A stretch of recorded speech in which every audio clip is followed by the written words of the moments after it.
can I do like a little bit of a rant here before we wrap up?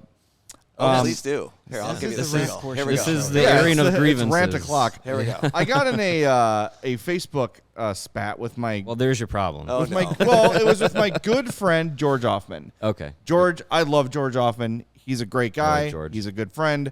We just had a sports disagreement, and that's okay. That you can do happens. that and not have it get personal. Mm-hmm. But he was sort of talking about how, it's really a shame that it's Dallas and Vegas and Florida and Carolina because they're just not interesting markets. The weather's too nice. And here's the thing. Why is this only brought up when it's hockey? Why is it only brought up when it's hockey? If it was the Carolina Panthers and the Miami Dolphins, no one would bat an eye. It would all be about the star players on those teams. If it was the Raiders and the Cowboys, no one would bat an eye about the market, would they? It's about the star players. And let me tell you, I'm assuming everyone watching this and listening to this is a hockey fan. There is no shortage of star players in these Final Four teams. Mm-hmm. Jason Robertson for Dallas is one of the premier young players in the league. They've still got Tyler Seguin, who's got a little bit left of what he used to be. Miro Heiskanen's great. Jake Rupe Ottinger. Hintz is great. Jake Ottinger's Joe great. Pavelski, Our buddy names. Max Domi, Max Domi. former/future Hawk. Max Domi. Tampa, Miami. Florida, take 3. Florida Somewhere has in Scott Mellenby. Matthew Tkachuk, who is a top 4. Some would argue. I think top 5 is pretty obvious. Might be the best player left in the playoffs. I think certainly the best player left in the playoffs. Yeah. Alexander Barkov, who if you ask NHL players who the most underrated player in hockey is, they almost always say Barkov. The Players Association player polls. I feel like the last 3 years he's won most underrated. Yes, it's eventually he will be rated. Right, or maybe equally this is rated. The year. This is the year he's rated. Yeah. Sergei Bobrovsky has had a bit of a rebirth. Yep. Vegas has Jack Eichel, who, as you pointed out before the show, it may reach a cup final before Connor McDavid. If they win one game, he will already be ahead of Connor McDavid in his playoff career with one conference final win. Yeah. Nobody would have predicted that 9 years ago. 2 not. years ago. And 2 years ago. 2. And we don't need to tell you about Carolina. You heard Mike Donaghy rave about Carolina and their depth and their skill and everything. Teuvo Teravainen is getting healthy. Sebastian Aho is a stud. Brent Burns is there. That's a star player last time I checked. Oh, wait, he can't be a star. He played in San Jose. Who cares? Yeah. Why does where the arena is measure the worthiness of the series? I get the ratings thing. If a team from New York plays a team from LA, there are more people in those places, therefore better ratings, but it doesn't lessen the quality of the hockey. Yeah. And that's what drives me crazy. Would you rather watch in the AFC Championship the New York Jets are a bad example now because they've got Aaron Rodgers. I still don't want to watch Yeah, it. But fine. Are the New York Jets automatically more interesting than the Chiefs because of market? Hell no. Pat Mahomes, Travis Kelce, on and on and on. Bring on the Chiefs every time. Oh, no. They're from Kansas City. That's not a big enough market.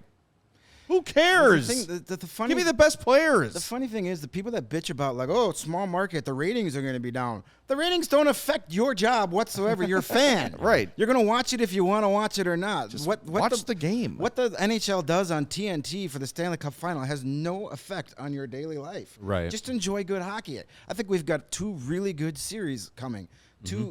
We got 4 evenly matched teams.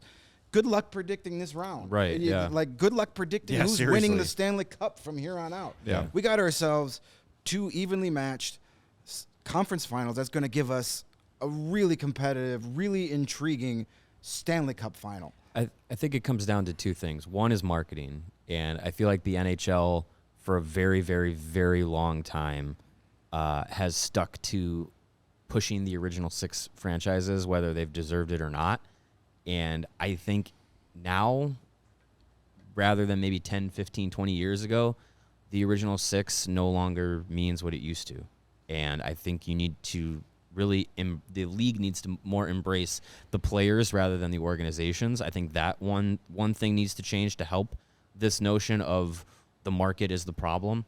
And 2, when you talk about wanting the NHL and hockey to grow, isn't it better to have the quote unquote non-traditional markets in the spotlight so that those markets can then grow and grow the game. More casual fans can be like, oh, I've never really watched the Florida Panthers before. This Tkachuk kid's pretty cool. Maybe I'll watch more of the Florida Panthers if they continue to play or win a Stanley Cup or whatever.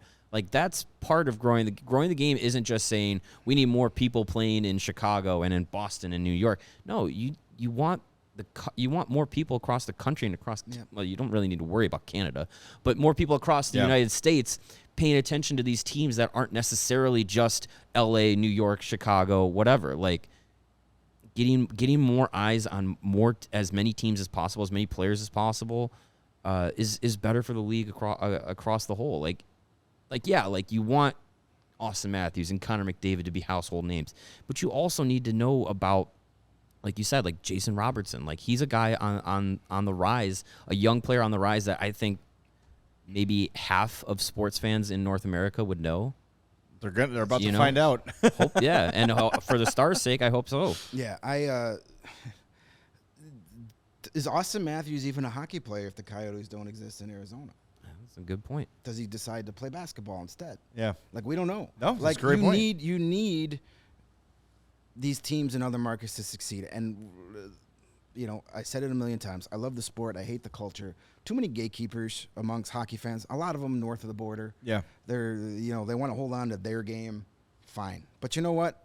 Where you're going to have better teams in, Raleigh, North Carolina, Sunrise, Florida, Dallas, Texas, or Moose Knuckle, Manitoba, where 8,000 people live. That was Moose Jaw, Saskatchewan, but Moose Knuckle, either way, it sounds like a fun trip. It's south of Moose Jaw. Yeah, it's pretty south. Yeah. Well, maybe the Coyotes moved to Camel Toe, Arizona. You never know. Who knows? Yeah. Camelback. I'm sorry. Camelback. That's what it is. That's what it's called. But no, seriously, it's okay for teams that don't play in Alberta or Ontario to have success. If Connor McDavid it's okay, because you know what? That it just helps the overall health of the entire sport of hockey. Maybe you shouldn't let it go south of the border 100 years ago if you're that worried about your precious game. If Connor McDavid is a Carolina Hurricane, is he less interesting now? No. So it's absurd. There's no way Connor McDavid could get less interesting than he already is. Well, as a person, yes. Yeah. He's getting a little better. He's gotten a little more. That's another reason why I want him to win a cup, because I want to see his day with the cup celebration. We're going to see that personality come out. It's going to be in his. It's going to be in his all-white house. His Death Star office. Yeah, all-white house with plain white T-shirt and plain white shorts on. And members of plain white T-shirts. And he's going to eat a bologna sandwich on plain white bread out of the cup. White bread with nothing in between it. Slice of kale. That's all right. The dude can score. Yeah. That's what he's here to do. He doesn't have to entertain me off the ice. Just keep entertaining me on the ice.